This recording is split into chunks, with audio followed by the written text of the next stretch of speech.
Hoy Susan, yang anak mo ipagsabihan mo ha? Kung ano-anong pangasar yung sinabi sa akin kanina? Ha? Pangasar. Alam mo naman kasing bata, bakit mo pinapatulan? Anak, ano bang sinabi mo dito? Flip-top lang naman yun, Nay. Oh, flip-top lang naman pala eh. Alam mo ba ang flip-top? Aba, baka gusto mo mag-sample pa ako. O eto, alam ko ulam nyo kagabi, sardinas. Binulatlat ko yung ilong mo, kita buong Pilipinas. Oh, ano? Aba, parang hinahamon mo ata ako ha. Hindi ako papayag, hindi porke ngayon ko lang nalaman yung flip-top na yan hindi ko kaya makipagsabayan. Kala mo ikaw lang may baon. No, ito akin. Tatay mo, padre. Nanay mo, madre. Ikaw, mukhang kapre. Ano? Yabang nito, kala mo siya naman. Yun na yun. Ano ba yan? Wala namang kasakit-sakit yung mga sinasabi mo. Eto tingnan natin kung hindi ito ang ikatalo mo. Damit mo green, short mo green. Lahat ng gamit mo green. 1996, pinanganak yung mister mong bading. Wow! Ano, wala na, talo na. Ha? Masakit na yun sa'yo? Baka dito ka masasaktan, sinasabi ko sa'yo. Damit mo blue, shirt mo blue. Nakita ko yung pototoy ng asawa mo kasing liit ng bio-flu. Oh! Ano? Yabang, ano? Go na, Nay! Go Uwi na! Ha? Paano mo nakita? Anak, umuwi na nga tayo. Eduardo! Anak. Ay, Nay, bakit? May hawak bang pera sa kabaong yung lolo mo? Wala po, Nay. Bakit po? Ay, lagyan mo. Pamahiin kasi yun na dapat may hawak na pera sa kabaong yung namatay. Pinaka-pamasahin niya na kasi yun sa langit. Sige po, Nay. Ay. Ito po, lo. Pamasahin niyo sa langit. Ingat. Nasa langit na ako. Ay, opo, tay. Kasi sinunod po ng pamilya niyo yung pamahiin na dapat may hawak kayong pera sa kabaong para may pamasahe kayo dito sa langit. Ay, ganun ba? Naku, salamat. Teka, 1,000 yung binigay sa akin. Nasaan yung sukle? Ibigay niyo sa akin, ano to? Dayaan to, ha? Akin na. Ano na?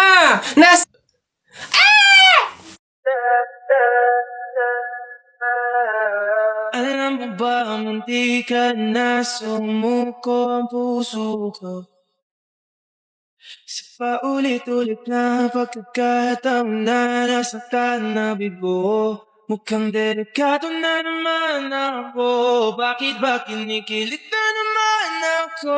Pero ngayon ay parang kakaiba. Nakatingin sa iyong mata, ang mundo ay kalma. Ngayon andyan ka na, di magmamadali. Ikaw lang ang kagabi, ang saan mo kay pumuti. Di na maghanap na kung anong sagot sa mga tanong. Dahil ikaw ang katiyakan ko. Hindi na ako pipitaw. Ngayong ikaw lang dyan sa'yo. Bumaling kulay ang aking sisilbing tanglaw. Ikaw, ikaw. Di akalain mararamdaman ko muli ang yakap ng panahon habang kumakalapit ang init at sinat ng araw. Mukhang di naman delikado kasi parang humingiti na naman ako. Kaya ngayon di na ako mangangamba kahit anong sabihin nila. Ngayon andyan ka na, di magmamadali. Wala nang katabi at sa ako kahit pumuti. Di na maghanap ng kung anong sagot sa mga tanong. Pabili po! Ano ba yun natutulog? Ano ba yun? Soft drinks nga po, tapos paki-plastic po. Ito po yung bayad. Soft drinks. Wait lang. Teka lang.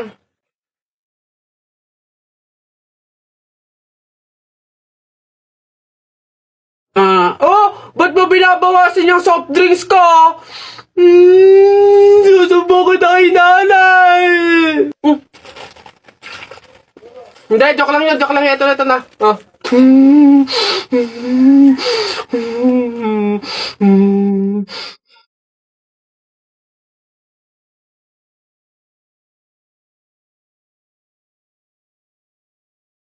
Oh, Uy anak! Ano yung ginagawa mo? Bakit ka dyan kumakain sa dilim ha? Alam mo, bawal yan, pamahiin yan. Hindi ka daw pwedeng kumain ng pagkain sa dilim. Mabubulag ka daw. Paano naman na hindi ako magtatago dito sa dilim para kumain? Yung mga kapitbahay natin, wala nang ginawa na, kundi humingi nila ng humingi. Wala na nga rin tayo makain sa kakahingi nila naku Mare, pasensya ka na. May dumating kasing biglang bisita sa amin. Nakakahiya't wala akong maipakain. Wala pa din naman yung mister ko. At saka hindi pa nun sahod. Baka naman meron ka dyan kahit anong pagkain na pwede maipamerienda. Sige na, nakakahiya naman kasi. Oo nga naman, Mare. Ako naman, naubusan na ako ng bigas. Nakakahiya namang ulit mangutang kina Ate Telay. Gawa nga ng 3 kabang bigas na yung utang ko doon. Baka naman meron kang maipahiram man lang dyan, miski 1 kilong bigas. Sige na. Tsaka nga pala, yung ipapaulam ko sa mga anak ko, itlog na nilaga lang. Nakakaawa naman yung mga bata. Baka naman pwedeng pakidagdagan, miski fried chicken. Dali na. Nako, Mare, pasensya ka na. Wala na rin kasi kaming nayakin yun. Ito Mare, baka pwede na to. Pasensya na ha. Paghatian nyo na lang. Yan. Salamat Mare. Naku, babawi naman kami next live. Sige, salamat.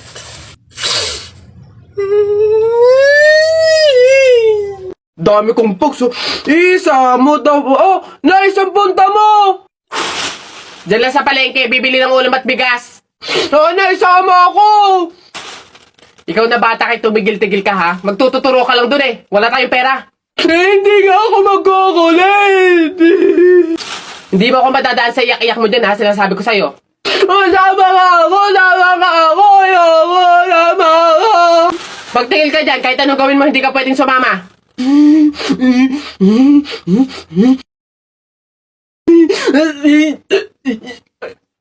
Sige. Magbisi ka na doon. Kulit ng batang to.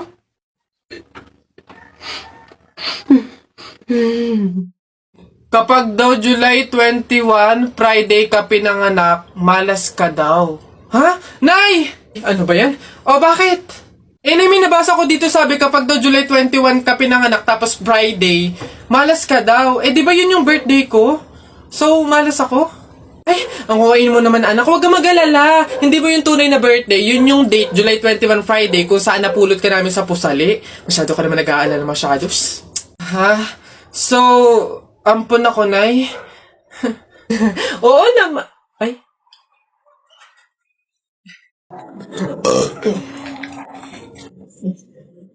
Ilan ba nakuha ko? 1, 2, 3, 4. Madami pala ka lang. Konti na ako.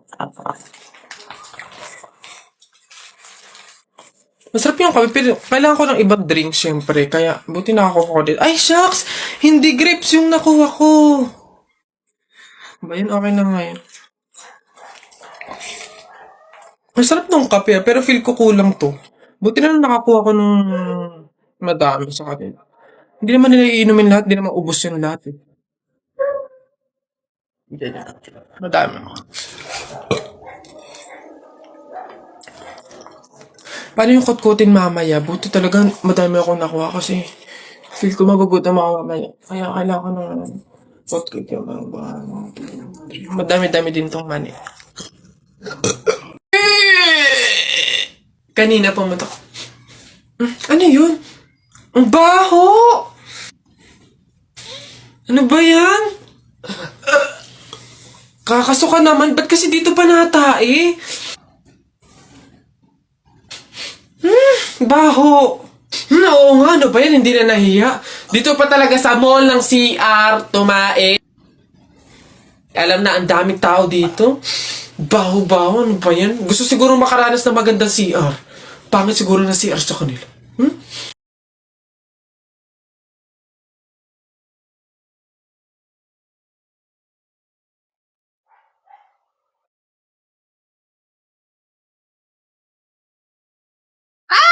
Ikaw yung patay dun sa kabilang kanto, di ba?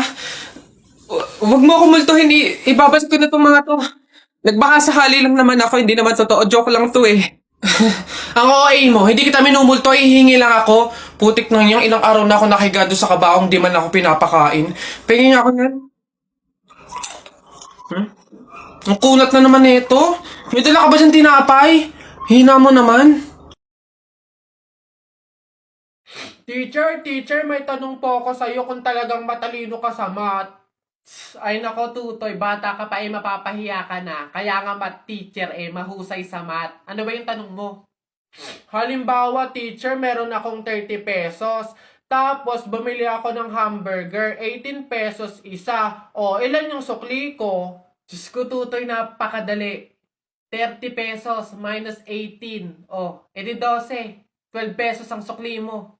Ah, mali, teacher. Ha? Bakit? Paano mali? 2 pesos lang sukli ko.